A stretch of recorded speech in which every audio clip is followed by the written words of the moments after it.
존 레논의 유명한 비틀즈의 노래가 있죠. 이매진이라는 노래가 있습니다. 그 첫 소절은 Imagine there's no heaven 그렇게 시작이 되죠. 천국이 없다고 생각하는 것이 우리가 얼마나 더 좋은 세상을 만들 수 있을까?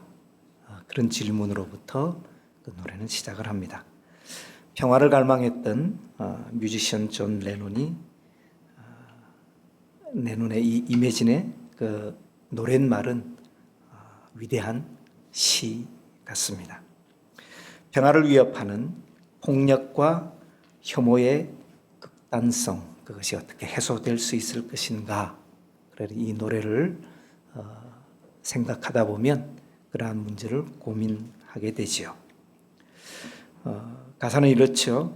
천국도 없고 우리 아래 지옥도 없고 오직 위에 하늘만 있다고 생각해 보세요. 노력해 보면 그것이 어려운 일은 아닐 거예요. 우리가 오늘 하루 충실하게 살아가는 사람들을 상상해 보세요. 국가라는 구분이 없다고 생각해 보세요. 그것은 어렵지 않습니다. 죽이지도 않고 죽일 일도 없고 종교도 없고 평화롭게 살아가는 삶을 한번 상상해 보세요.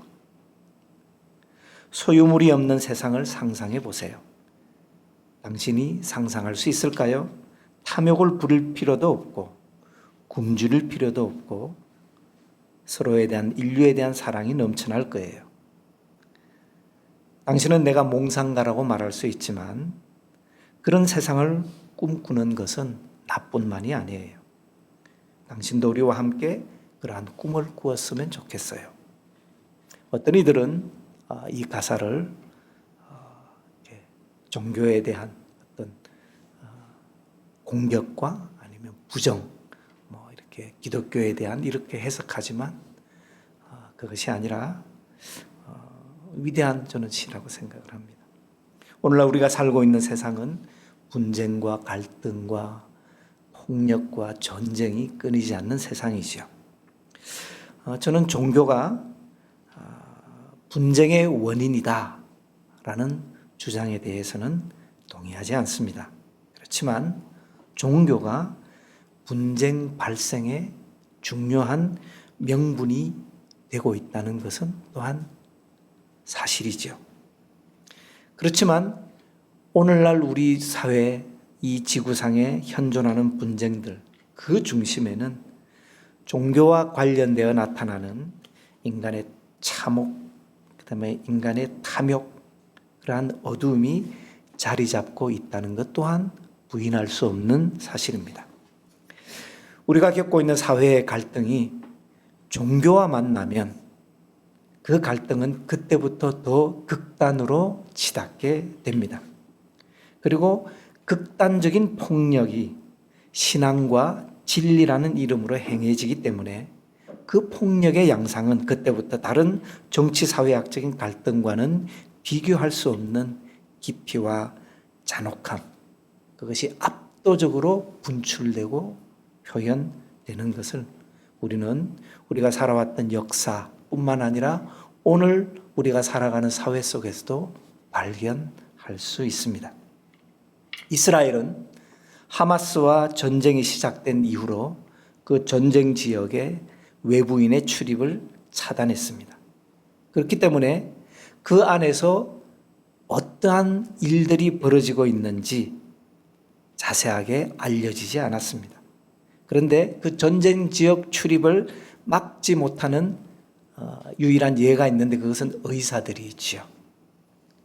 의사들은 인도주의적인 원칙에 따라 전쟁 지역에 들어가서 구호 활동을 하였는데 그렇게 가자 지구에서 때로는 몇 주간, 때로는 몇 달간 봉사하고 나서 자기가 살고 있는 고향으로 돌아온 이후에 특이한 일을 그 속에서 목격한 사람들이 자신의 일을 얘기하고 동일하게 그 가자 지역을 다녀온 의사들을 만나서 자신의 일을, 자신의 경험을 얘기하면서 자기가 경험했던 그 일이 그냥 나만 경험했던 아니면 그 당시에만 일어났던 일이 아님을 알고 놀라게 되는 그러한 일이 했다고 합니다.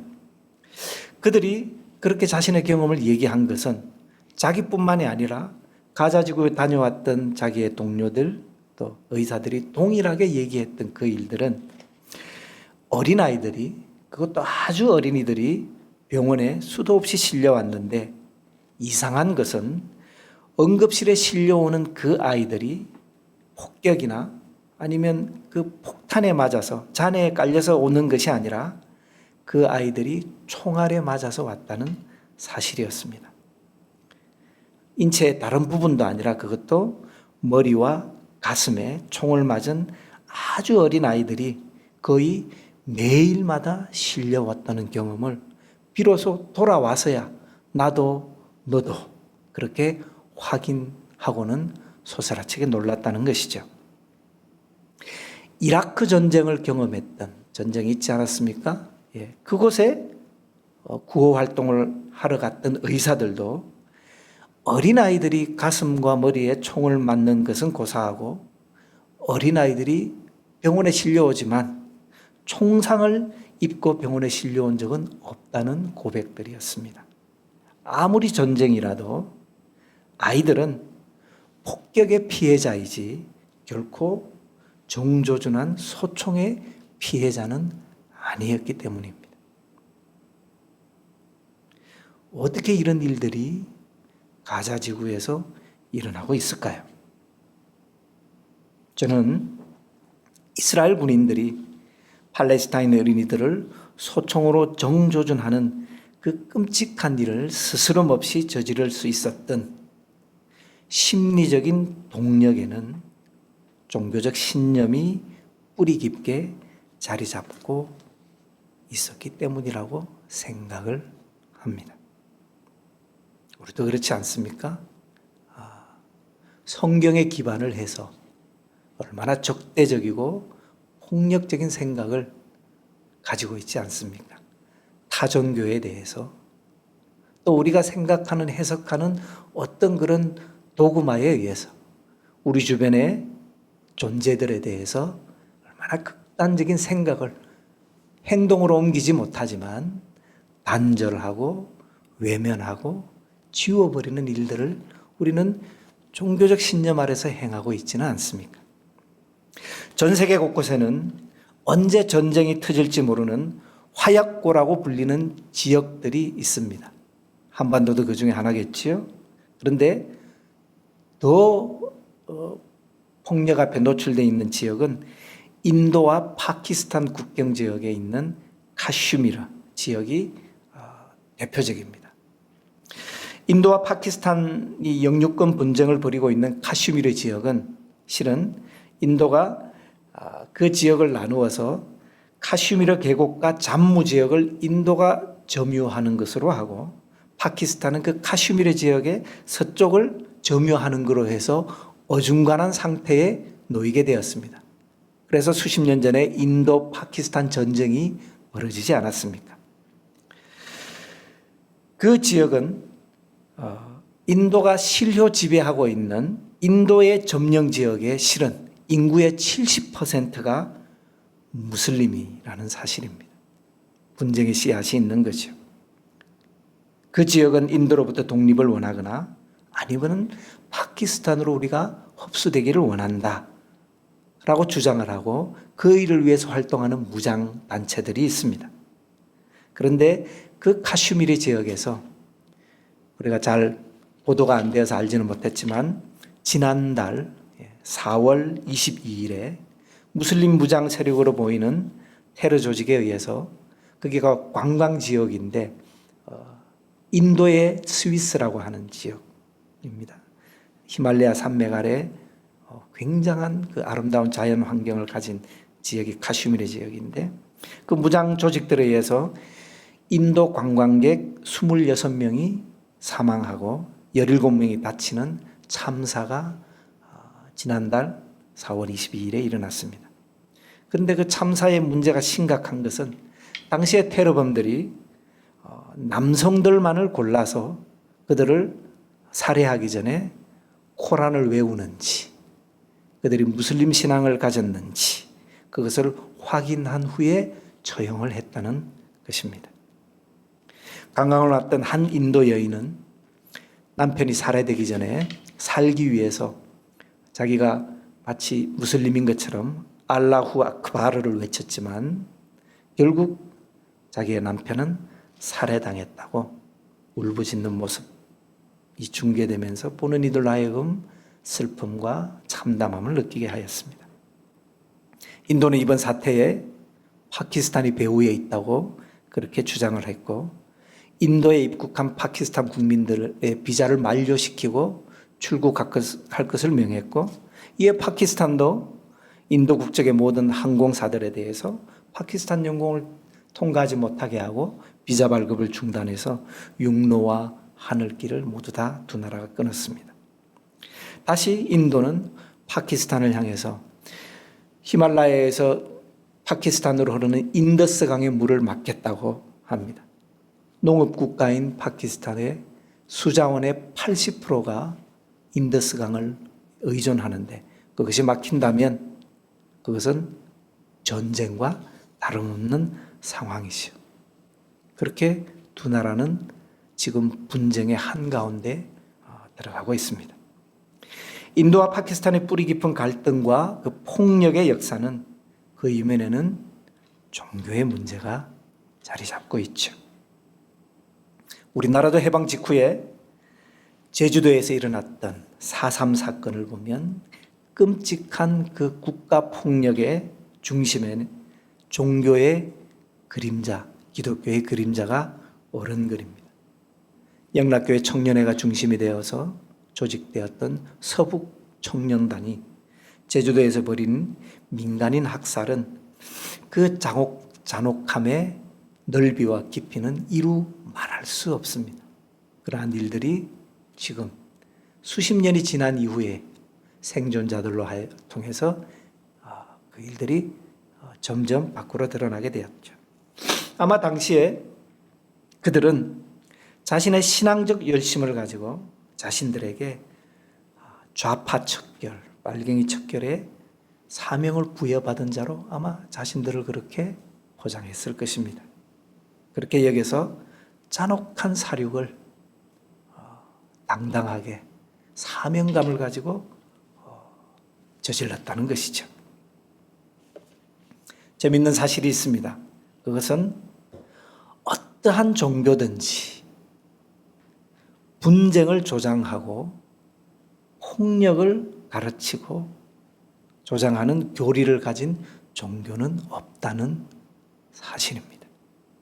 기독교도 이슬람도 불교도 힌두교도 모두 평화를 이야기하고 사랑과 자비를 가르치지 않습니까? 그럼에도 불구하고 종교가 분쟁의 가장 중요한 명분이 되는 이유는 무엇일까 생각해 봅니다. 기독교를 생각하면 이럴 수 있겠죠. 흔히 기독교는 다원주의를 반대하는 교리가 있지 않습니까?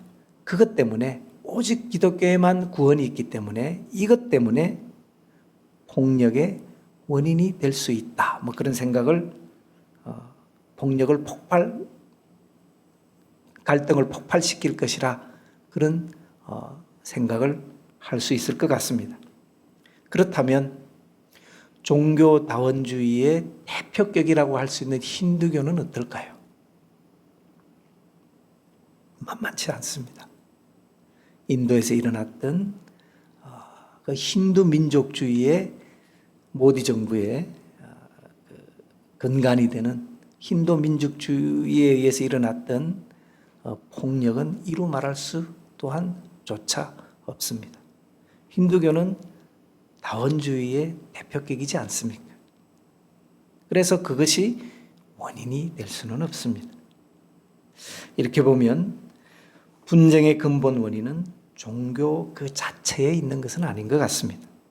다만 사람들이 종교를 분쟁의 수단으로 이용하는 것이라 할 수 있죠. 그렇기 때문에 종교가 어떤 스탠스를 취하든 분쟁의 수단으로 이용되는 것을 우리는 완전히 막을 수는 없는 것 같습니다.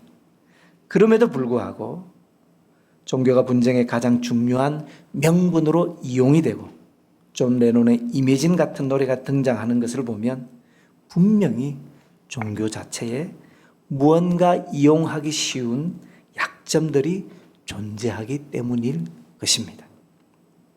그것은 바로 근본주의화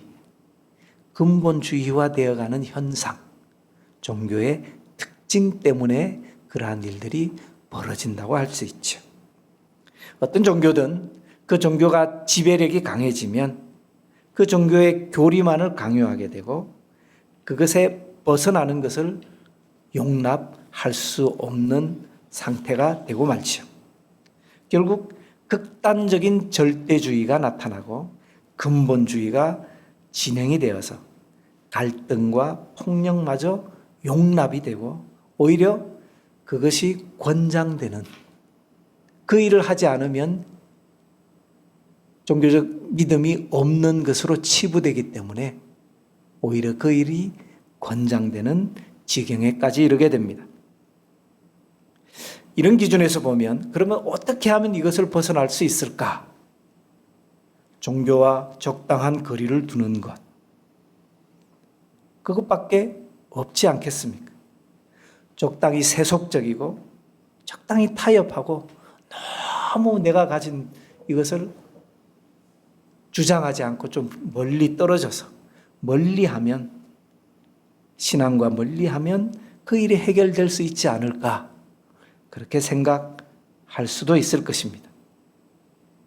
이러한 기준에서 적당한 타협이 불가능한 우리 기독교 신앙은 그러지 않습니까? 종교들은 아마 그것도 어려울 것이라 그렇게 결론할 수 있을 것 같습니다.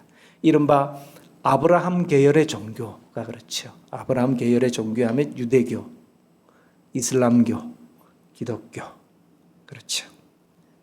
아마 이들은 특별히 근본주의의 발호를 막기 어렵다는 결론에 도달할 수 있을 것 같습니다. 아브라함 계열의 종교들은 자기 종교만이 진리라는 생각을 가질 수밖에 없으니 그렇지. 그런데 정말 그럴까? 우리가 고백하는 우리의 신앙이, 우리가 붙잡고 있는 우리의 기독교 신앙이 정말 그럴까? 우리는 그렇다라고 생각하지 않습니까? 정말 그럴까? 우리는 질문해 보아야 합니다. 우리가 고백하는 기독교 신앙은 그렇지 않습니다. 복음의 본질을 더 깊이 살펴보면 우리가 고백하는 기독교 신앙은 근본주의를 인정하지 않기 때문입니다. 절대적이라고 여겼던 우리 신앙에 이것은 절대적이야, 타협할 수 없어 라고 붙잡았던 그 도구마도 실은 더 깊이 복음의 깊은 곳으로 들어가면 그것은 절대적이지 않기 때문입니다. 오늘 말씀을 다시 살펴보면 예수님이 안식일 밀밭 사이로 안식일에 지나갑니다. 제자들이 배가 고파서 그것을 먹죠. 그랬더니만은 바리새인들이, 율법주의자들이 예수님을 공격하죠. 안식일 율법을 어겼다. 예수님은 얘기하죠. 인자는 제사를 원치 않고 자비를 원한다. 하나님은 그 뜻을 아느냐. 그 다음에 예수님은 안식일에 손 마른 자를, 그 말씀을 하신 후에 안식일에 손 마른 자를 또 고칩니다. 그러자 사람들은 어디까지 나아가냐면 예수님의 그 안식일 율법을 범하는 그 상황을 보고 어떻게 하면 이 예수를 죽일까 생각하기 시작했다라고 오늘 본문은 얘기하고 있습니다. 오늘 읽었던 말씀에서 예수님은 안식일의 도그마, 안식일의 교리를 정면으로 깨뜨리십니다. 안식일에 일을 하지 않아야 된다, 안식일에 안식해야 한다는 이 계명은 그냥 계명이 아니라 어디에 나오는 계명일까요? 10계명에 나오는 중심된 계명 중에 하나인 절대적인 도그마입니다. 유대인들 사이에 점점 근본주의적인 경향이 강해지면서 유대인들은 무려 전쟁 중에도 안식일에는 전투하지 않았습니다. 아마 지금도 그럴 것입니다.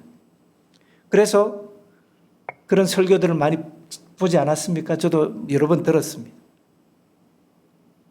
그들의 신앙이 얼마나 투철한지에 대해서 우리도 그렇게 해야 된다고 하지 않았습니까? 그래서 그러죠.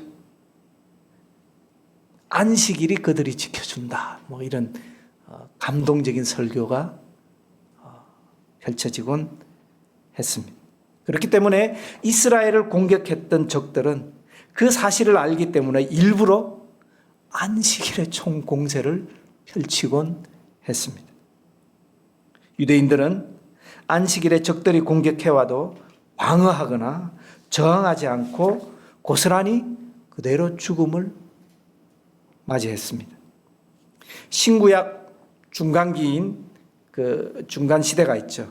그때 셀류코스 안티오코스 4세, 신구약 중간기, 그때 이 4세 군대가 유대에 쳐들어와서 헬라화를 시켰고 이방 종교의 의식을 강요할 때에 BC 168년에 유대 땅에 마카비 혁명이 일어납니다. 잘 아시죠? 그 노래도 있는데 유다스 마카비우스 핸델의 노래가 있죠.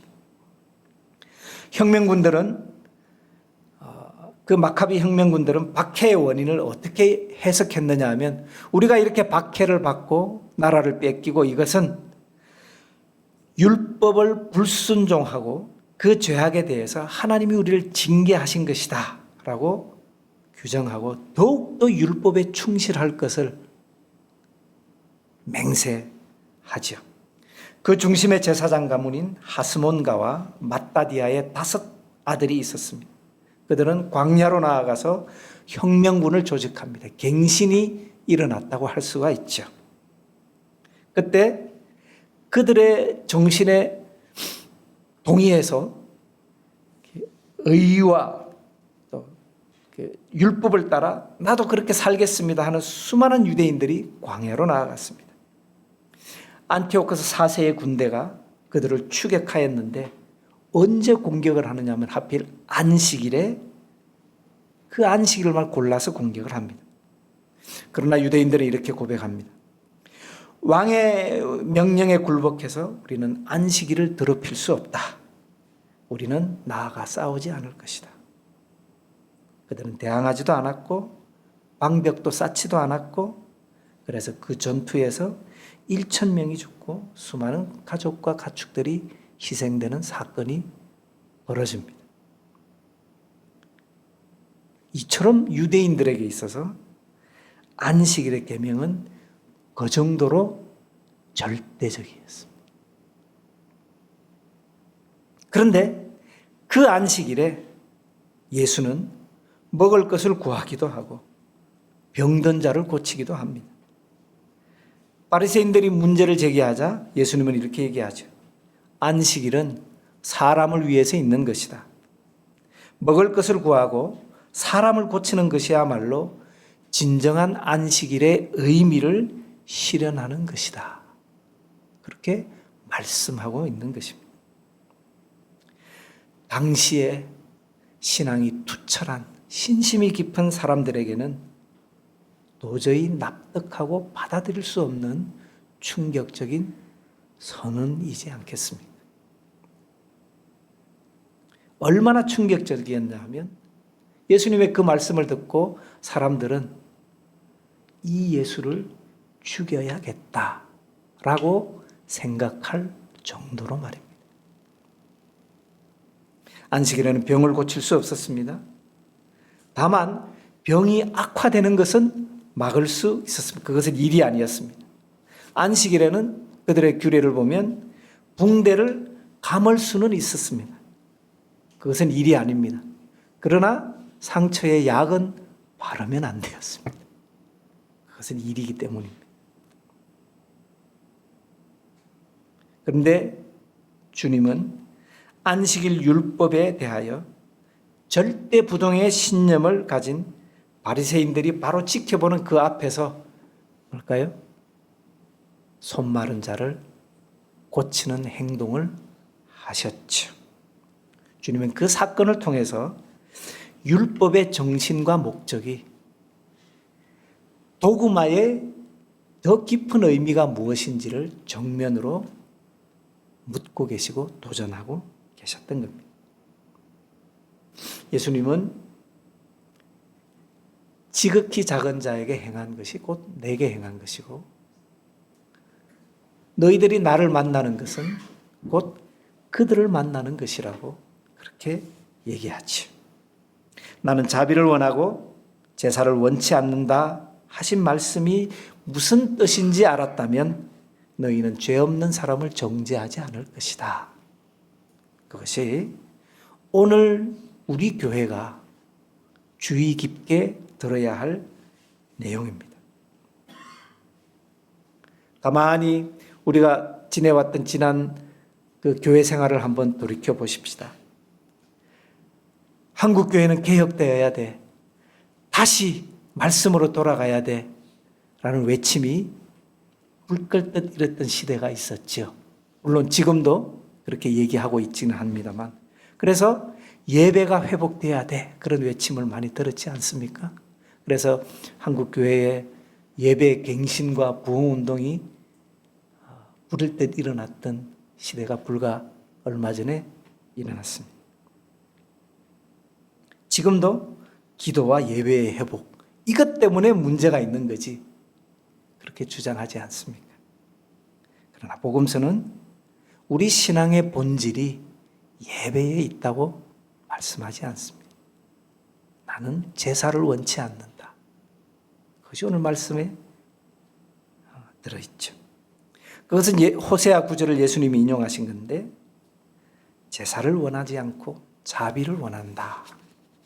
그 말씀처럼 기독교는 예수님 이전이든 예수님 이후든 일관되게 하나님은 자비를 원하지 제사를 원하지 않는다고 가르치고 있습니다. 우리의 신앙에 있어서 놓치지 말아야 할 중요한 지점이 있습니다. 약자를 돌아보고 그들과 함께 하는 방법, 그것은 때와 장소에 따라 달라질 수 있다는 사실입니다. 자비를 실현하고 자비를 붙드는 것은 시대에 따라 때에 따라 그 형식이 달라질 수 있다는 사실을 우리는 받아들여야 하고 인정해야 되죠. 바울 시대에는 여자들은 예배에서 어떻게 해야 했습니까? 머리에 수건을 써야 했습니다. 여자가 머리에 천을 쓰고 공동체에서 남자와 동등하게 참여하고 발언권을 가지는 것, 그것이 머리에 수건을 쓰는, 즉 약자를 돌아보는 것이었습니다. 당시에는 여자에게는 그러한 것이 주어지지 않았기 때문입니다.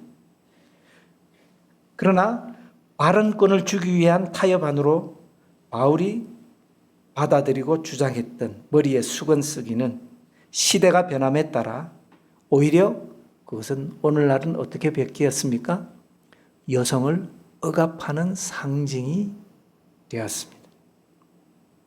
그래서 종교개혁자들은 바울이 여인들은 그렇게 나아갈 때 머리에 수건을 써야 한다라고 했던,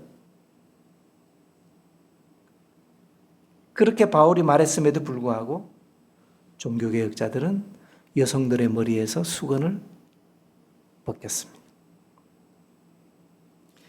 바울의 명시적인 요구에 반대되는 결정이었지만 종교개혁자들은 그것이 바울의 요구를 진정으로 따르는 것이라고 이해했기 때문이었습니다. 만약 바울의 명령이 성경에 명시적으로 기록되어 있다는 그 이유로 그것이 절대적인 도구마다 우리가 결코 놓쳐서는 안 될 말씀이라고 생각했다면 어땠을까요?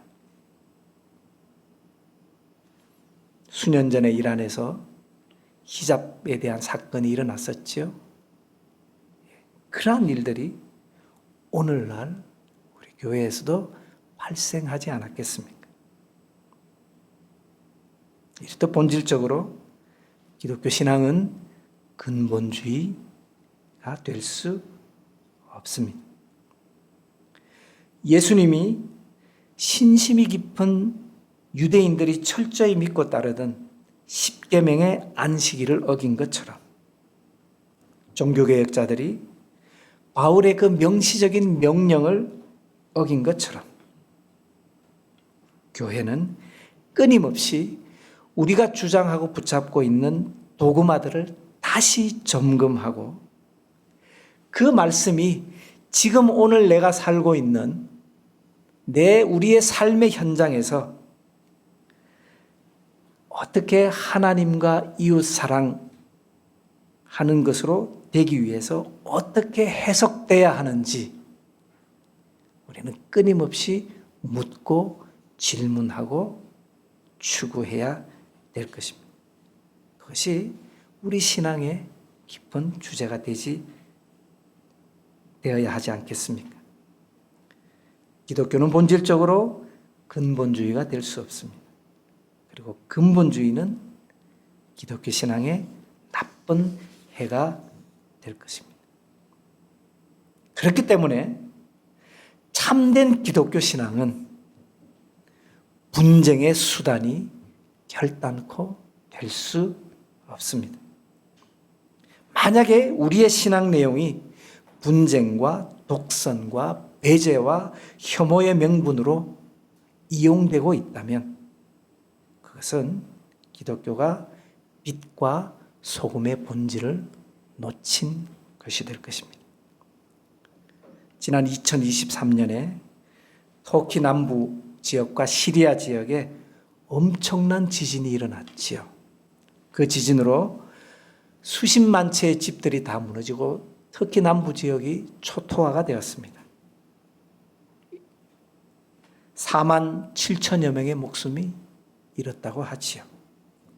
그 당시에 누군가가 트윗에 동영상 하나를 올렸습니다. 저도 그것을 보았는데 그 영상은 지진으로 도시가 붕괴되는 생생한 장면을 짧은 클립으로 찍었습니다.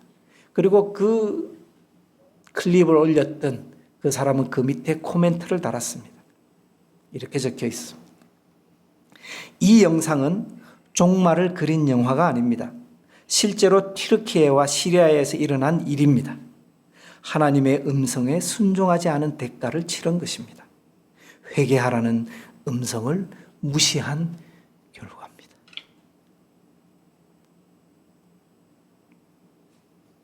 이것이 참된 신앙의 모습이겠습니까? 이것이 하나님을 향한 신앙의 열심이요. 그 말씀을 참되게 실천하는 모습이겠습니까? 당시 미국의 크리스처니티 투데이지에 이러한 기사가 보도되었습니다.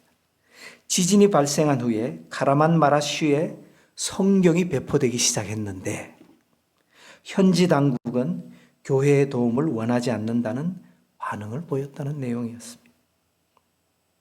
여기서 기사는 익명의 튀르키예 기독교인의 인터뷰를 소개하고 있습니다. 성경을 배포하는 것. 이것은 예수님의 길이 아니다. 이것은 기회주의적이다. 우리는 항상 기독교인이라고 말하지만 이것을 원조에 연결하는 것은 역겨운 일이다. 라며 성경 배포가 가져올 효과에 대해서 우려했다라는 보도를 실었습니다.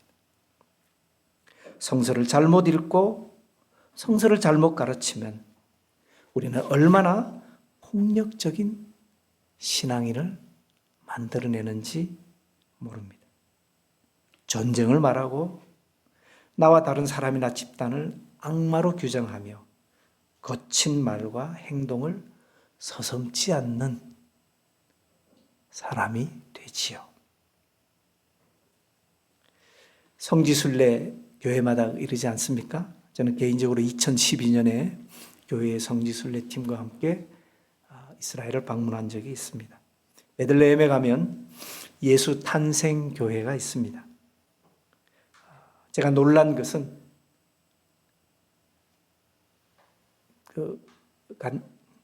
베들레헴 예루살렘 지역을 갔는데 베들레헴 그 전체가 저는 상상을 못했습니다.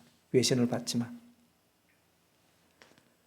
어마어마한 장벽으로 베들레헴 전체가 장벽으로 둘려져 있다는 것을 그것을 보고 얼마나 충격을 받았는지 모릅니다.